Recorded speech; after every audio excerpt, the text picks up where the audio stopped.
요한복음 16장 16절에서 24절. 조금 있으면 너희가 나를 보지 못하겠고 또 조금 있으면 나를 보리라 하시니. 오늘 말씀은 잘 아는 이야기입니다. 앞에 있었던 이야기고 여러 번 했는 얘기인데 오늘 또 여러 번 얘기합니다. 조금 있으면 너희가 나를 보지 못하겠고 또 조금 있으면 나를 보리라. 이 얘기가 여러 번 했는데 오늘 또 세 번인가 이렇게 하게 됩니다. 똑같은 말을. 그런 것을 보면서 이게 무슨 뜻인지 잘 드러나야 나중에 무슨 일이 생기면 그게 그 뜻이구나 하는 것을 알게 됩니다. 다시 말해서 오늘 말씀은 예수님이 이제 곧 간다. 몇 시간 안 남았습니다. 이제 붙잡혀서 십자가에 달려 돌아가시기 대충 계산하면 24시간 정도 남아 있습니다. 죽을 시간이 그렇게 짧은 시간 안에 이 얘기를 하고 있는 것이기 때문에 정신 차리고 읽어야 됩니다. 우리는 누가 임종할 때 했는 말이 그렇게 중요하게 여깁니다. 내가 임종을 봤다 이러고 또 그런 사람도 있고 내가 임종을 못 봤다 이러면서 가슴 아파하는 사람도 있고 이런데 우리는 임종을 늘 날마다 임종의 말을 해야 됩니다. 왜냐하면 우리는 사실은 죽는 것 그걸 굉장히 중요하게 여기거든요. 그렇기 때문에 죽기 전에 못 들었다 이게 아니고 평소에 한 말이 임종 때 유언으로 그렇게 들어야 되는 겁니다.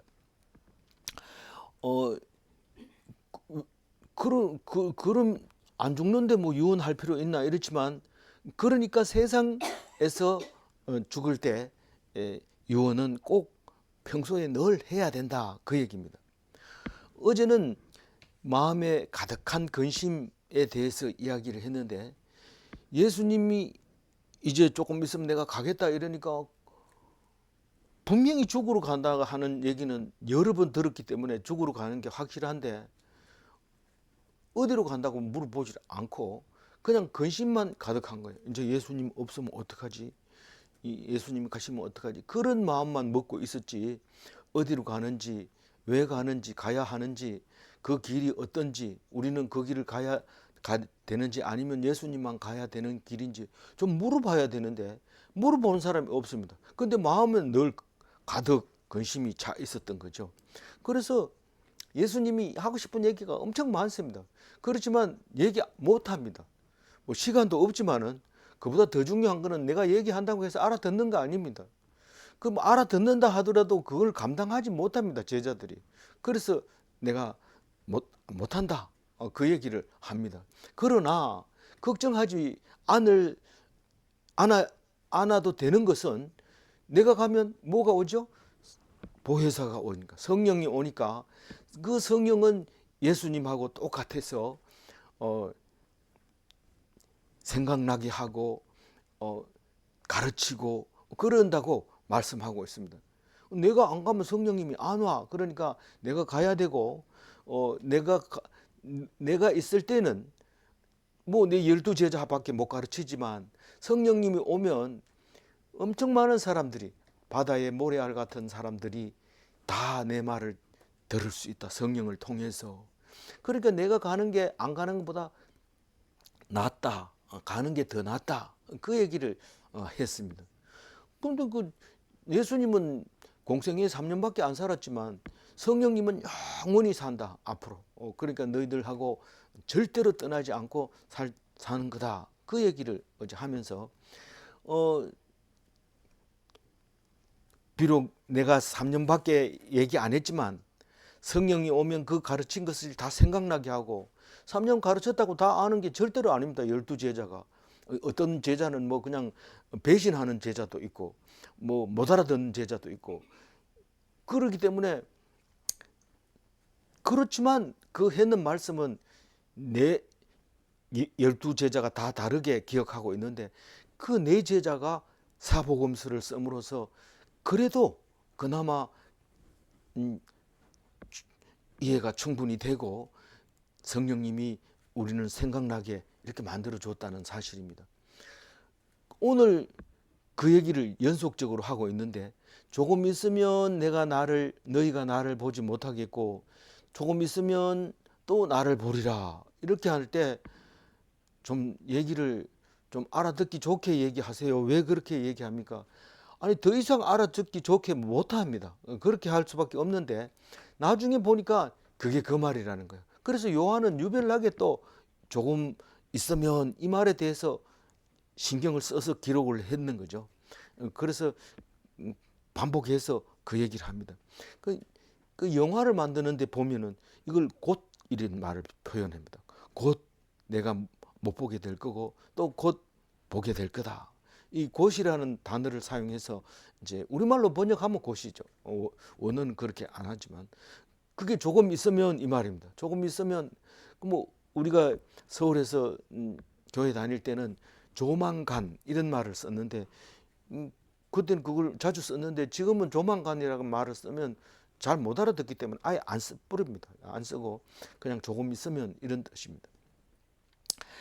여기서 제일 처음에 있는 조금 있으면 이거는 하루 정도밖에 안 있습니다. 요 조금 있으면 이 시간은 하루가 지나면 이제 십자가에 달릴 거니까 하루가 지나면 나를 보지 못하겠고 나를 보지 못한다는 것은 장사를 하고 3일 동안 나를 못 볼 거다. 장사를 언제 합니까? 금요일 날 저녁에 장사를 치고 안식일 날 첫날 아침에 부활하니까 3일 동안은 나를 못 볼 거다. 장사를 쳤기 때문에 당연히 못 보죠. 그럼 나를 못 보겠고 그러나 조금 있으면 나를 보리라. 이 말은 조금 있으면 이 3일을 얘기하는 거고 3일 동안은 나를 못 보지만 3일 뒤에는 나를 보리라. 어떻게 해요? 부활하신 예수님을 보게 되는 거죠. 3일 뒤에는. 그러고요. 40일 있다가 감람산 베다니에서 하늘로 올라가십니다. 그리고 10일 있다가 오순절날 마가의 다락방에 150명 모였을 때 쫙 누가 와요? 성령이 옵니다. 그래서 성령이 오면 그건 예수님이 왔다고 알아라. 그게 나의 대리인이다. 나의 중보자다. 성령이다. 그 얘기를 하면서 얘기합니다. 그래서 나를 보리라 이 얘기는 사실 두 가지를 얘기하죠. 부활하신 예수님을 말하기도 하고 성령으로 오신 예수님을 말하기도 합니다. 그러면 부활하신 예수님은 3일 뒤에 죽은 지 3일 뒤에 다시 살아나셔서 40일 동안 500여 형제에게 보이고 그리고 베다니에서 하늘로 올라갔습니다. 그러면 성령은 언제 오느냐? 10일 뒤에는 오순절이 옵니다. 40일 지나고 10일 지나면 오순절, 77에 49, 49일 뒤에 7주일을 지나면 오순절이 오는데 그 오순절 날 마가의 다락방에서 기도합니다. 왜 기도를 하겠어요? 예수님이 가면서 기다려라. 나를 기다려라. 떠나지 말고 예루살렘에서 기다리라. 그 얘기를 하고 갑니다. 그래서 모여서 기도했는데 120명이 모여서 마가의 다락방에서 기도할 때 성령이 임하게 되는 겁니다. 그래서 그건 예수님이 오셨다. 그렇게 생각을 하고 있었던 거죠. 그리고 언제요? 지금도 우리와 함께 있지만 그러나 진짜 재림하시는 날이 있는데 우리는 그 날을 기다리고 있죠. 재림의 날, 그 날을 기다리고 있습니다. 17절 한번 읽어봅니다. 제자 중에서 서로 말하되 우리에게 말씀하신 바 조금 있으면 나를 보지 못하겠고 또 조금 있으면 나를 보리라 하시며 또 내가 아버지께로 감이라 하신 것이 무슨 말씀이냐. 그러니까 뭔 말인지 모르겠다 이렇게 적으면 되는데 요한은 왜 이렇게 제자들이 자기들끼리 얘기하는데 이 얘기가 사실 그 전에 했는데도 또 16절에 얘기하고 또 17절에 또 얘기를 하는 거예요. 제자들이 얘기하는 거예요. 예수님이 얘기했고 제자들이 얘기를 똑같이 이렇게 했다. 그러면서 아버지께로 간다 하는 것이 뭔 말이냐? 아버지께로 간다 하는 말이 아버지께로 가는 거죠. 우리는 알죠. 그렇지만 그때 당시에는 아버지께로 간다고 그렇게 말 안 한 거죠. 그래도 부활도 믿고 천국도 믿고 그랬어요. 그렇지만 아버지께로 간다 이런 말은 못했죠. 이 예수님은 아버지께로 간다 하는 것 때문에 신성모독으로 죽게 되는 거죠. 어쨌거나 아버지께로 간다는 말은 제자들이 충분히 알아들을 수 있는데도 불구하고 자기들끼리 모른다는 거예요. 우리 설교를 딱 듣고 나면 사람들이 이 알아듣는 것처럼 고개 끄덕끄덕하고 아멘 이랬는데 자기들끼리 모여가지고 그거 뭔 말인지 모르겠다 이렇게 얘기하는 걸 볼 수 있습니다. 그래서 우리는 아는 것 같아도 실제로 자기들끼리 얘기할 때는 목사님하고 얘기할 때하고 또 다릅니다. 하나님께로 아버지께로 간다 이 말은 죽는다는 얘기 아니나 소천한다는 뜻이 아니냐. 그럼 조금 조금 있으면 못 본다는 얘기는 이제 24시간 안에 지금 목요일 날쯤 되는 거예요. 그러니까 목요일 날 되는데 목요일 날 저녁이 잡히니까 수요일 날 저녁쯤 되네요. 그러니까 이 얘기를 할 때 잠시 후에 일을 알지 못합니다. 붙잡혀 간다는 얘기를 모릅니다. 그러니까 무슨 말인지 모르겠다는 거예요. 왜 물증이 있는 사람이 왜 하나님 나라에 가냐? 뭐 어디가 아파가지고 다 죽어가고 이제 의사가 며칠 못 산다 이러면 그 말이 되지만 이거는 특히 24시간 안에 죽는다는 건 생각을 해보지를 못하죠. 그게 뭔 말이냐? 24시간에 죽는다는 말이냐? 그렇다. 이래야 되는데 안 물어보니까 모른다는 거예요. 그럼 만약에 우리가 5분 후에 일어날 일을 안다면 재난을 막을 수 있다. 그런 이야기가 있습니다. 동영상을 봐도 나오는데 5분 뒤에 여기에 이 지점에 어떤 일이 일어난다고 하면 그 재난은 피할 수 있는 겁니다. 근데 예수님은 24시간 이내에 죽는데도 말을 해도 못 알아들으니까 어떻게 죽고 사는 걸 네 마음대로 하냐 이런데 예수님은 하나님 아들은 내가 갈 자유도 있고 다시 살아날 자유도 있다. 그래서 양 잡는 날에 죽고 주일날에 부활하고 그 예수님 마음대로 그렇게 한 겁니다. 누가 그렇게 하라고 할 수 있는 게 없어요. 사람이 예수님을 죽인 거 아니나? 그렇지만 예수님이 선택한 거예요. 그 내가 마음대로 죽는다는 거예요. 그 누구도 마음대로 못 죽습니다. 내가 죽고 싶어가지고 십자가에 달려 죽었다 소리 듣고 싶어가지고 사람들 보고 십자가 달라 하니까 아무도 안 달아줘요. 그래 결국은 지가 돈 써가지고 나 좀 못 박아주면 내가 돈 줄게 이래가지고 죽었는데 굉장히 오래 얘기할 것 같았는데 안 얘기하고 그냥 뉴스로 잠깐 나오고 이상한 사람이었다라고 끝내버립니다. 그런 일이 생길 수도 있어요. 오늘 18절 한번 읽어볼까요?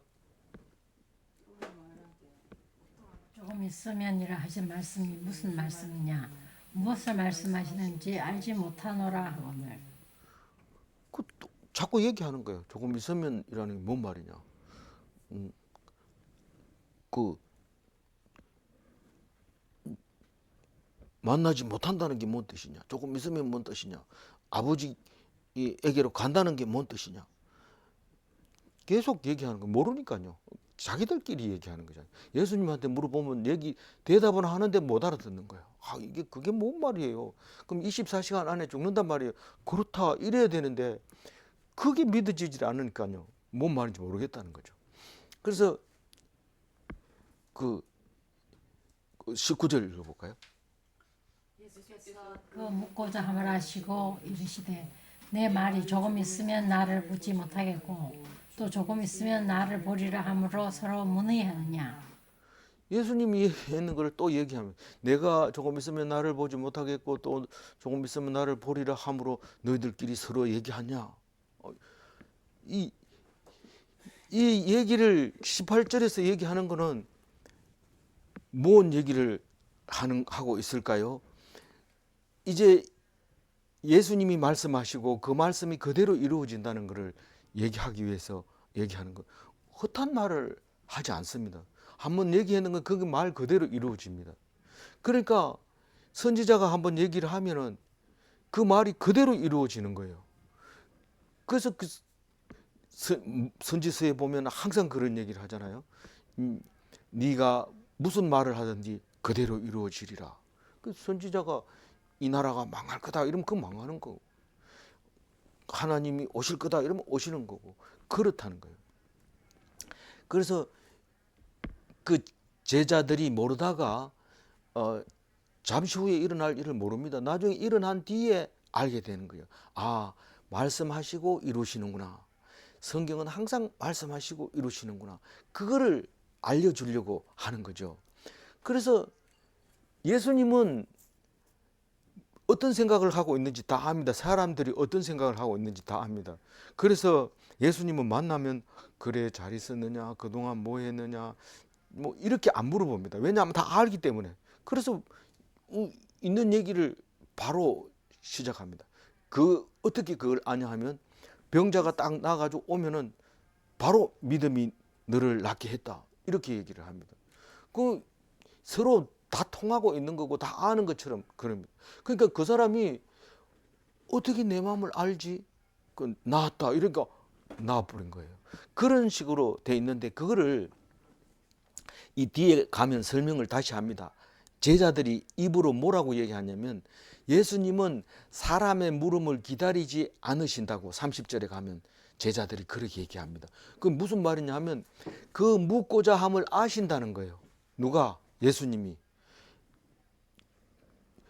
다시 말해서 제자들이 의문해 하는 것을 다 안다는 거예요. 그러니까 말하는 거예요. 모르면은 말 못하죠. 그래서 목사님들이 설교하는 거 이래 들어보면 저게 무슨 뜻이지? 이랬는데 목사님이 딱 얘기하는 거예요. 아, 내가 의문이 되는 걸 다 얘기하네. 그게 좋은 설교고 그게 옳은 겁니다. 전혀 생각 안 했는 거 엉뚱한 얘기 막 하고 이러면은 그건 설교가 아닐 수도 있는 거죠. 교훈일 수도 있고 강의일 수도 있습니다. 우리는 강의하는 게 아니고 하나님 말씀을 의문이 되고 묻고 싶은 게 있는 것을 찾아내서 말하는 겁니다.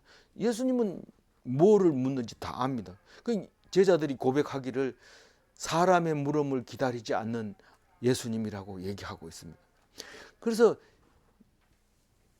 내가 한 이 말이 몰라가지고 서로 묻느냐 이렇게 얘기합니다.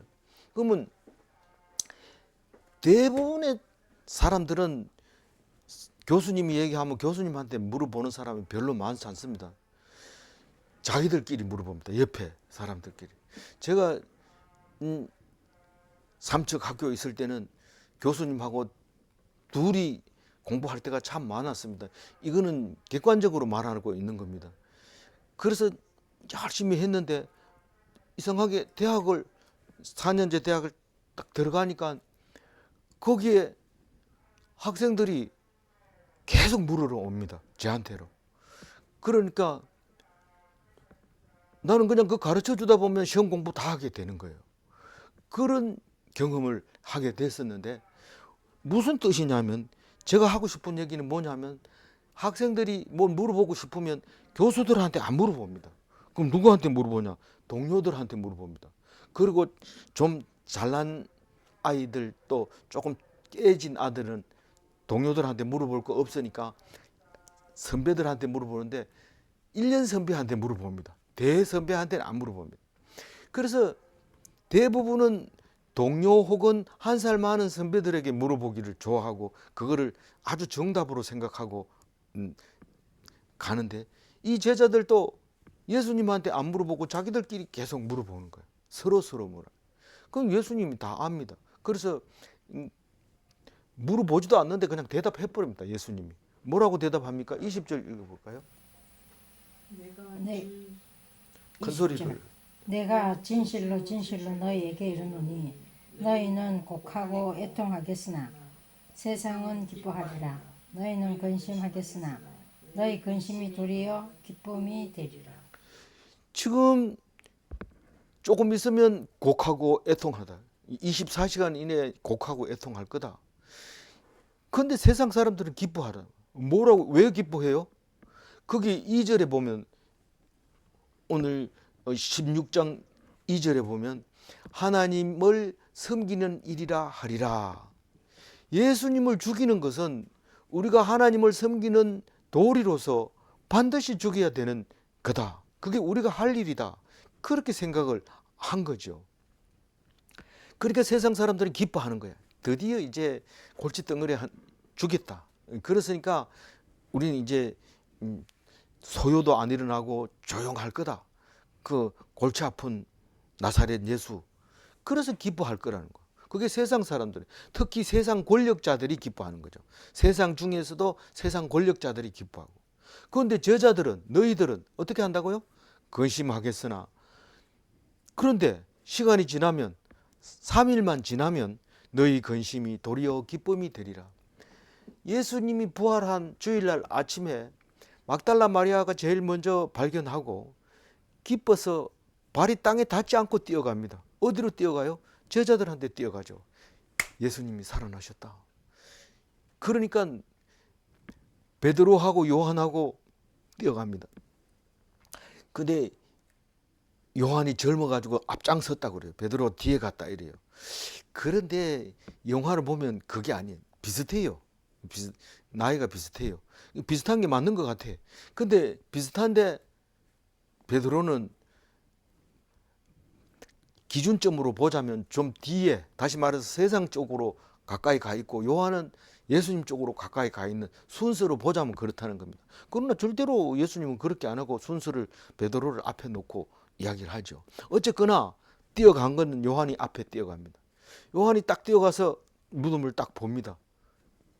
이 비어 있습니다. 그런데 요한은 굴 속으로, 무덤 속으로 안 들어가고 밖에서 이렇게 들여다보고 비어 있는 걸 확인합니다. 그러니까 베드로가 뒤에 늦게 와가지고 뭐 눈도 어두웠었는지 모르지만 그 사람은 막바로 들어가 버립니다. 있는지 진짜 없는지 하고 들어가서 보고 확인합니다. 옷이 개켜져 있고 사람은 없습니다. 그거를 보게 되는 거죠. 어쨌든 얼마나 기쁜지 모릅니다. 죽은 거 아니다. 우리 예수님 죽은 거 아니다. 살아나셨다. 우리 그때 살아있을 때 뭐라고 하더냐. 갈릴리로 가라 했잖냐. 그랬는데 왜 여기서 무덤을 들여다보고 있느냐. 갈릴리로 가라고 천사가 생각나게 해준 거예요. 천사가 생각나게. 그래서 막바로 갈릴리로 갑니다. 근데 그냥 가는 게 아니고 베드로는 다른 복음서에 보면 나는 고기 잡으러 간다 이러고 갈릴리로 갑니다. 갔는데 고기 잡힙니까? 안 잡히니까 예수님이 찾아와서 오른쪽으로 던져라 이렇게 딱 던지잖아요. 그래서 잡아가지고 고기를 아침에 먹게 되잖아요. 그 이야기가 도리어 기쁨이 되리라. 만약에 안 죽었다면 어떻게 됐을까요? 이 맨날 핍박받고 그렇게 했을 텐데 예수님이 살아나니까 뭐 만사가 문제가 해결이 되는 거예요. 그래서 부활절 날 아침은 기독인이 성리래. 이 기독인이라 하니까 발음이 잘 안 돼가지고 기독교인하고 기독인하고 구분이 잘 안 되는데 그리스도인이라고 이렇게 부르는 게 더 맞는 것 같아요. 이 그리스도인, 크리스찬하고 그리스도인하고는 조금 다르다고 그렇게 부르고 싶은데 그게 잘 안 들리니까. 어쨌든 진짜 기독인은 부활절 날 아침에 성리하는 날입니다. 성탄절 날 좋아하지 뭐 부활절 날 좋아합니까? 성탄절보다 부활절이 훨씬 더 기쁜 날이고 우리에게 유익한 날이고 그런 거죠. 근데 왜 성탄절 날 더 난리 피웁니까? 그거는 역사적으로 오다 보니까 그렇게 믿지 않는 사람까지도 좋아하는 술 먹는 날로 이렇게 바뀌어 버렸지만 우리는 부활절 없으면 소용없다. 성탄절 없어도 소용없잖아요. 그러나 성탄절의 의미는 사람으로 태어난 거고 부활절은 다시 살아난 날이기 때문에 그 날이 기독인의 승리의 날이다. 기쁜 날이다. 기쁨의 날이고 승리의 날이다 하는 것을 알아야 됩니다. 그래서 다른 날보다는 부활절 날 좀 기뻐해야 되고 뭐 계란 잘 안 먹는 사람도 계란 먹고 이러면서 생각해내고 그렇게 해야 돼. 기쁜 날. 21절 읽어볼까요? 여자가 해산하게 되면 그때가 이르렀으므로 근심하나 아기를 낳으면 세상에 사람이 난 기쁨으로 말미암아 그 고통을 다시 기억하지 아니하느니라. 그러니까 예수님이 십자가에 달려 돌아가시는 것은 예정되어 있는 거예요. 우리가 예정일이 딱 되면은 아기 낳을 준비를 다 합니다. 베네 저고리도 만들고 뭐 다 해서 아기 낳을 준비를 합니다. 예수님이 십자가에 돌아가실 날이 딱 되니까 해산의 날이 되었다. 그 얘기를 하고 있는 겁니다. 그때가 되면 근심이죠. 뭔 근심이에요? 산모가 이 아기 낳는 과정을 통과할 수 있을까? 뭐 지금은 그런 소리 잘 안 듣습니다. 의사 선생님이 주사 놓으면 안 아프니까. 옛날에는 산모가 아기가 진통이 오면 신발을 벗어놓고 마루 위에 올라가면서 뒤 돌아봅니다. 자기 신발을 돌아보면서 내가 저 신발을 신을 수 있을까? 그러고 들어가는 거예요. 아기 낳고 나면 그렇게 생각했는지 조차도 잃어버리지만, 그래서 시어머니가 얘기합니다. 아프나? 아픕니다. 얼마나 아프나? 많이 아픕니다. 하늘이 노래집니다. 이러면 이제 다 된 거고, 하늘이 안 노래지면 아기가 안 나온다는. 그렇게 힘들게 들어가서 아기를 낳는데, 예수님이 십자가에 달리는 게, 우리는 그냥 십자가 달렸으니까 기념으로 십자가 달고 목걸이 달고 다니지만, 못에다가 못을 손바닥에다 박아서 매달립니다. 오징어 말리듯이 그렇게 해가 쨍쨍 내리쬐는 산 꼭대기에다가 아침부터 오후까지 6시간 매달려 있습니다. 얼마나 고통스러운지, 산모의 해산의 고통을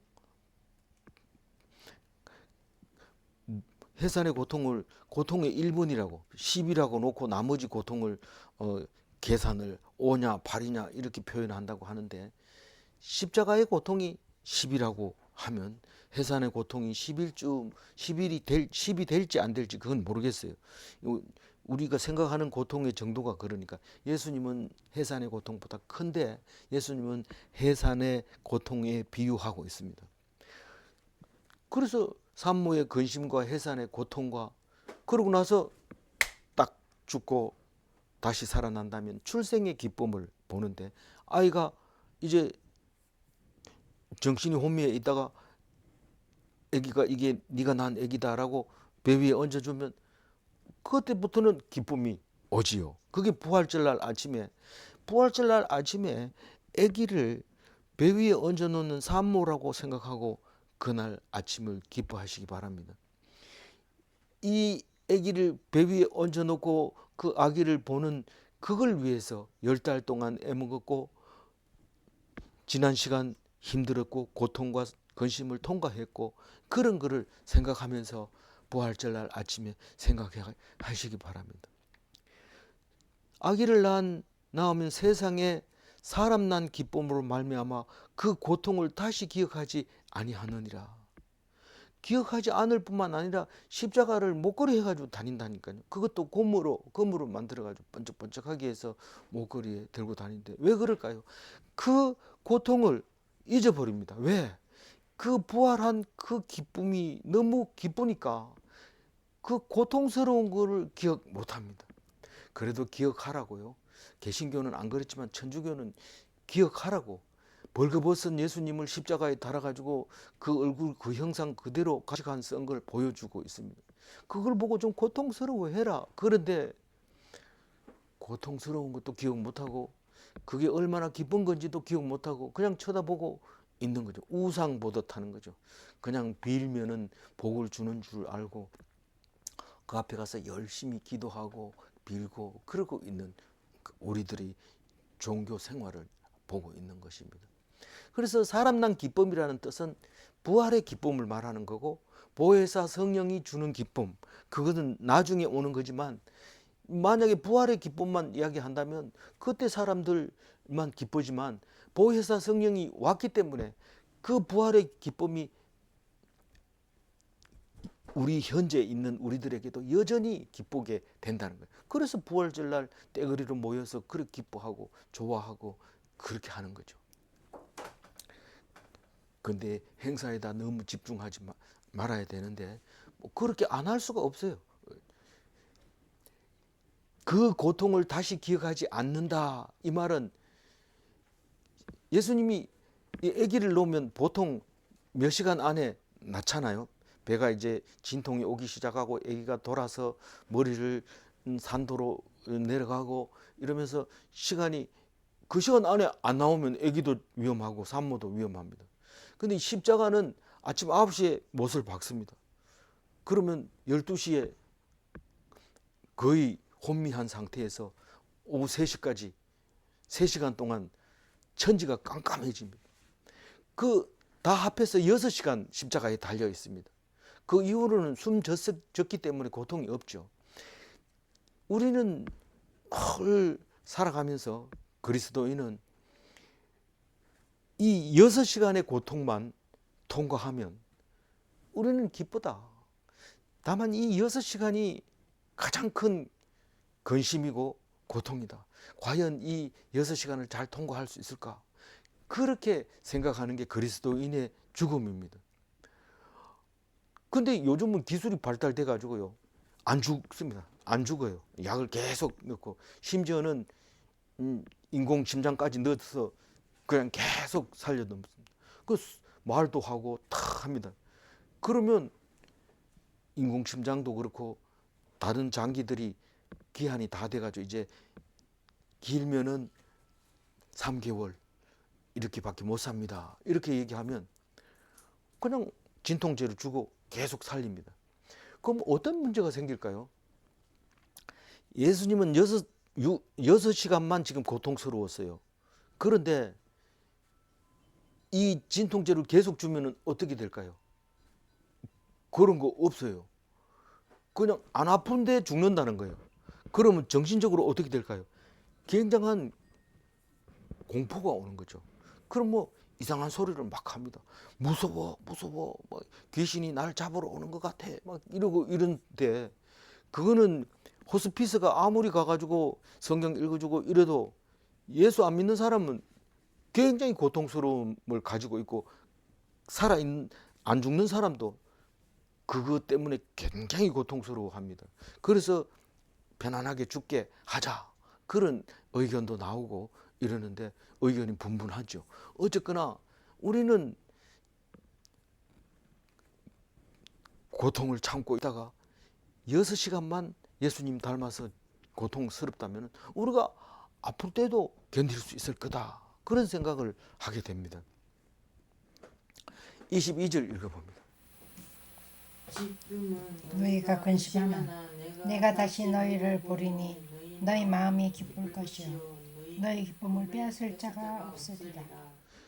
지금은 내가 죽는다고 그러니까 너희들이 근심하지만은 다시 너희를 보게 될 거다. 언제 본다고 그랬어요? 3일 뒤에 보게 될 거고 그때는 마음이 엄청 기쁠 거다. 그 기쁨을 빼앗을 자가 없으리라. 너무 기쁘니까 사람을 죽여도 끄떡도 안 한다. 서대반 집사는요, 막 잡으러 온 사람들한테 그 앞에 서서 설교를 막 합니다. 예수가 진짜 살아나셨고 우리와 함께 있고 너희들은 지금 잘못됐고 그 하나님의 아들을 죽였다 이렇게 얘기하니까 돌을 던져가지고 죽여버리잖아요. 그때 사도 바울이 내가 옷 들고 있을 테니까 너희들 가서 돌로 쳐 죽여. 옷을 들고 있다는 건 정인으로 너희들이 서대반 잘못한 거에 대해서 처형했다는 정인으로 옷을 붙잡고 있었던 거죠. 그러니까 이 사도 바울이 죽인 거나 마찬가지입니다. 그렇게 죽을 수 있는 것은 마음이 기쁘기 때문에 그런 거예요. 그런데 예수님이 사도 바울을 찾아오셔서 왜 네가 나를 핍박하느냐. 사도 바울은 눈이 떴어요. 눈을 뜨고 평생을 예수님을 위해서 죽겠습니다. 그리고 자칭 사도로 살다가 13권의 성경을 쓰고 죽은 거죠. 목이 잘려 죽은 거죠. 그 기쁨을 빼앗아 갈 사람이 없어요. 예수님이 다시 살아나는 그 기쁨. 그래서 부활절 날 마음껏 기뻐해야 돼요. 누가 뭐라 해도. 어떤 때는 부활절 날 나는 부활을 믿습니다. 목사님이 힘없이 그렇게 얘기할 때 목사님도 믿는데 이래면 안 됩니다. 그러면 그 기쁨이 없어요. 만약에 그 사람이 교회 다니는데 부활을 안 믿는 것 같아 이러면 그 사람은 신앙인이 아니죠. 기독인이 아니라는 거죠. 교회 다니는 거죠. 그래서 절대로 빼앗기지 않는 그 기쁨을 이번 부활절에는 경험하시기 바랍니다. 아기를 낳아가지고 이제 숨을 돌리고 되게 고통스러우면 눈이 다크서클로 해가지고 시커멓게 해가지고 이런 사람도 있던데 그런 얼굴을 해가지고도 아기를 안고 기뻐하는 그런 모습의 부활절이 됐으면 좋겠습니다. 23절 지금까지는 너희가 내 이름으로 아무것도 구하지 아니하였으나 구하라 그리하면 23절 안 얻으리니. 읽었어요. 23절. 그날에는 너희가 아무것도 묻지 아니하리라. 내가 진실로 진실로 너희에게 이르노니 너희가 무엇이든지 아버지께 구하는 것을 내 이름으로 주시리라. 그 승리의 기쁨, 그 아기를 낳은 기쁨이 승리의 기쁨입니다. 이게 임신하면 죽을 수도 있다고 생각했는데 아기를 낳았으니까 그 공포하고 싸워가지고 이긴 거나 마찬가지죠. 그래서 우리는 구원의 날에 승리의 기쁨이 있는 것처럼 그 십자가에 달려 죽는 것이 승리의 날이고 영광의 날이라는 거예요. 이제 내일 묵상할 때 그 얘기가 나옵니다만은 그 얘기가 앞에 나왔던 얘기를 또 합니다. 가룟 유다가 예수님을 팔러 나가자마자 예수님이 입에서 뭔 얘기를 했어요. 지금 내가 영광을 받았다. 그 얘기를 하잖아요. 죽는 것이 영광이라는 거예요. 그런데 내일 얘기가 더 자세하게 확실하게 나옵니다. 그러니까 죽는다는 것은 승리의 기쁨. 아기를 낳아서 배 안에 안고 있다는 것은 그냥 표현하는 게 아니라 성경적으로 말하자면 승리의 기쁨이다. 그 어떤 나를 향해서 불안하게 만들었던 모든 요소들이 다 없어지고 승리행. 그건데 그게 그날인 거예요. 23절 그날. 그날에는 너희가 아무것도 내게 묻지 아니하리라. 이 묻는다고 하는 것은 여러 번 나옵니다. 구약에도 나오고 신약에도 나오지만 우리가 무슨 우리 아가 다리를 다쳤어요. 그럼 막 불안합니다. 이 아가 이제 사람 구실 못하고 다리를 잘라야 될지 뭔지 모를 때는 제일 먼저 하는 게 뭐예요? 용하다는 사람 찾아가서 물어봅니다. 이 아이가 나을 겁니까? 나중에 커서 뭐가 되겠습니까? 이렇게 물어봅니다. 그 묻고 싶은 거예요. 궁금한 거예요. 그게 이게 묻다는 건데 에로타오라고 하는 헬라어죠. 근데 질문하다, 요청하다 이런 뜻입니다. 그런데 여기 뒤에 보면 구하는 것을 구하라, 구하는 것을 내 이름으로 주시리라 할 때 그 구하는 거하고 묻는 거하고 우리말로는 똑같아요. 같은 말이지만 원어는 이 구하라는 얘기는 아이테오라고 하네요. 아이테오. 똑같이 묻다, 갈망하다 이런 뜻이지만 그런 겁니다. 그러니까 용법이 조금 달라요. 이 앞에 거는 전혀 길이 없는 것을 어떻게 길이 있습니까? 라고 묻는 거고 뒤에 아이테오는 내가 원하는 게 이겁니다. 이거 해주세요. 하고 구하는 것을 말하고 있는 겁니다.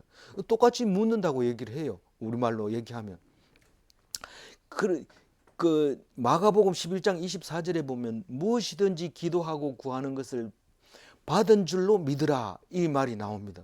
우리가 기도할 때 내가 기도했으니까 하나님이 알아서 해줄 만하면 해주고 안 해줄라면 안 해주겠지. 내가 기도했으면 이제 내가 할 건 다 했다 이렇게 하는 게 아니고 그런 기도는 주함산에서 하는 그런 기도는 그거는 우상한테 저런 기도하는 거나 똑같아요. 그거는 다름이 없어요. 그럼 어떻게 해야 되는데 주함산에서 기도하든지 화장실에서 기도하든지 기도했으면 어떻게 하라고요?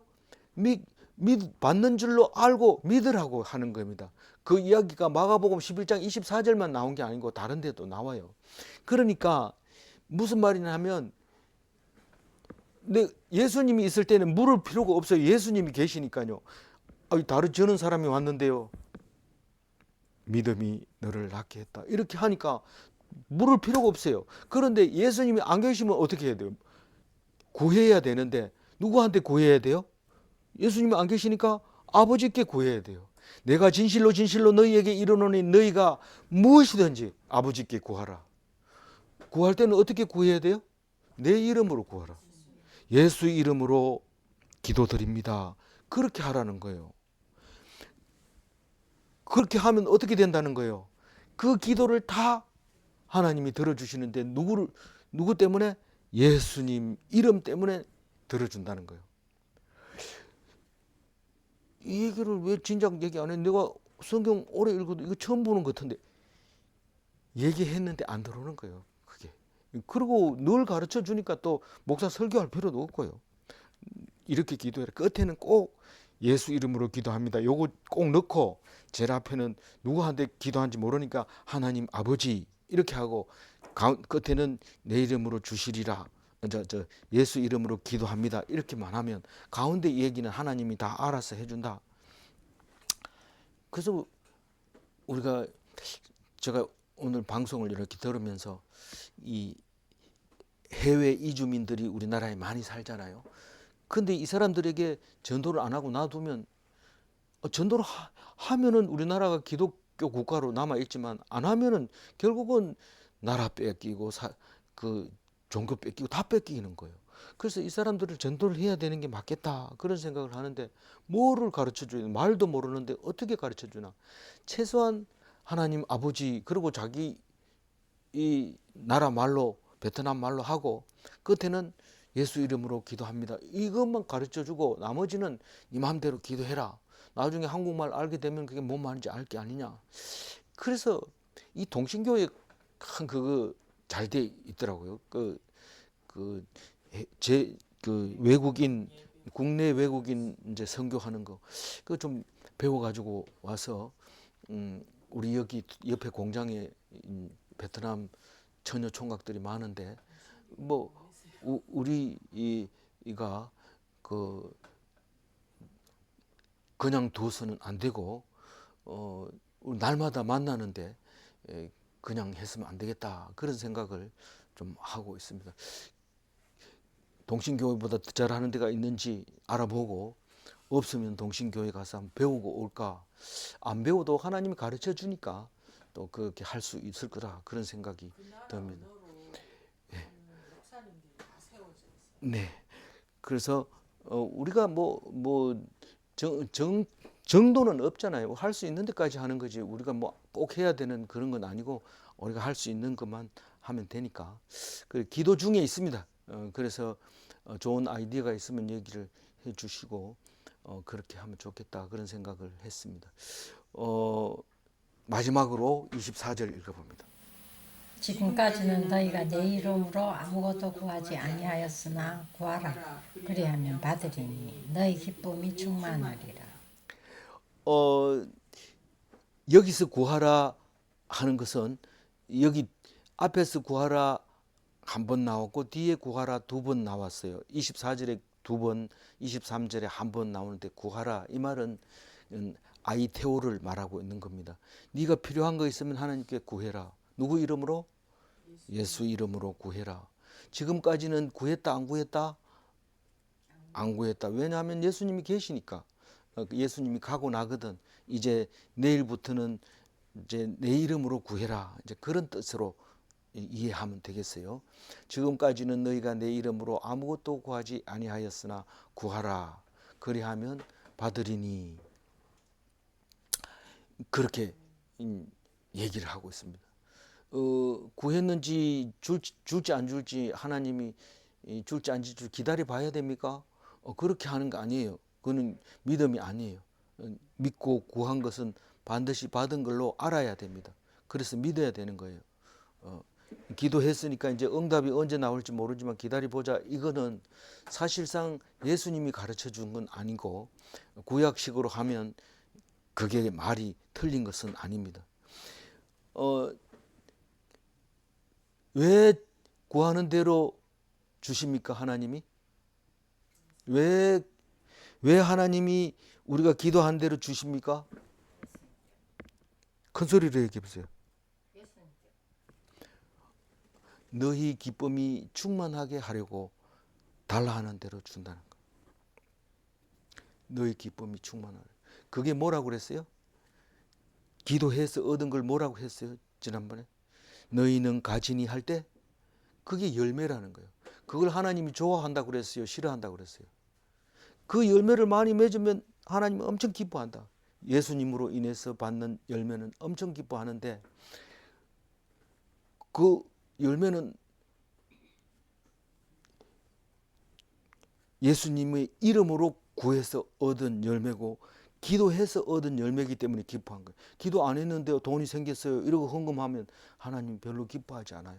그는 하나님께 기도하고 받은 것으로 드렸을 때 하나님이 기뻐하는데 엄청 기뻐한다. 그 열매를 기뻐한다. 열매가 딴 열매가 아니라 기도했는 것을 얻었을 때 열매라고 한다.